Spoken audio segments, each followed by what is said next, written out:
പഹൽഗാം ഭീകരാക്രമണവുമായി ബന്ധപ്പെട്ട അന്വേഷണത്തിൽ NIAക്ക് നിർണായക തെളിവ് കൈമാറി പുനെയിലെ മലയാളി.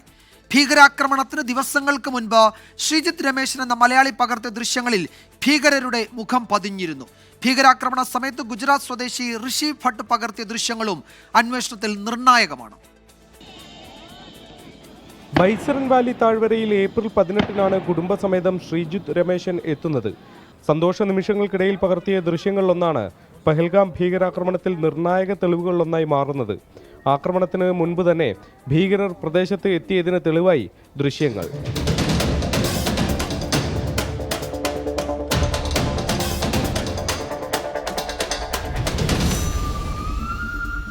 ഒരു വീഡിയോ റീൽസിന് വേണ്ടി ഞാൻ ഷൂട്ട് ചെയ്യാൻ നേരം ഈ 2 സസ്പെക്ട്സ് അതിൽ കൂടെ പോകുന്നത് നമ്മൾ അറിയുന്നത്.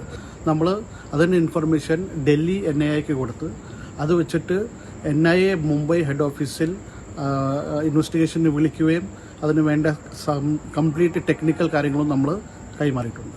മുംബൈയിലെ NIA ഓഫീസിൽ വെച്ച് ശ്രീജിത്ത് വിവരങ്ങൾ കൈമാറി. ബൈസറൻ വാലിയിലെ സിപ്പ് ലൈനിൽ പോകവേ ഗുജറാത്ത് സ്വദേശി പകർത്തിയ ദൃശ്യങ്ങളും കേസിലെ നിർണായക തെളിവാണ്. ഭീകരർ താഴെ നിരപരാധികളെ വെടിവെച്ചു വീഴ്ത്തുന്ന ദൃശ്യങ്ങളാണ് ഋഷി ഭട്ടിന്റെ മൊബൈൽ ക്യാമറയിൽ പതിഞ്ഞത്.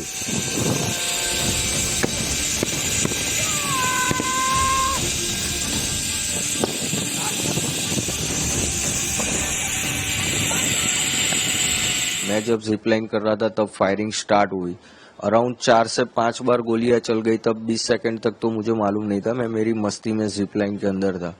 फिर मुझे मालूम पड़ा कि यहाँ पे गोलियां चल रही है, लोग नीचे मर रहे हैं. मैंने देखा 5-6 लोगों को गोलियां लग गई है. फिर मुझे 20 सेकंड के बाद अराउंड पता चला कि यहाँ पे आतंकी हमला हुआ है.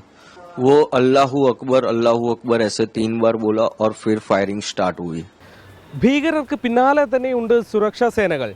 സാങ്കേതിക വിദ്യയും ഒപ്പം ഗോത്ര വിഭാഗങ്ങൾ നൽകുന്ന വിവരങ്ങളുമാണ് തെരച്ചിലിന് സഹായകമാവുന്നത്. ഡൽഹിയിൽ നിന്നും ശ്രീനാഥ് ചന്ദ്രൻ, 24.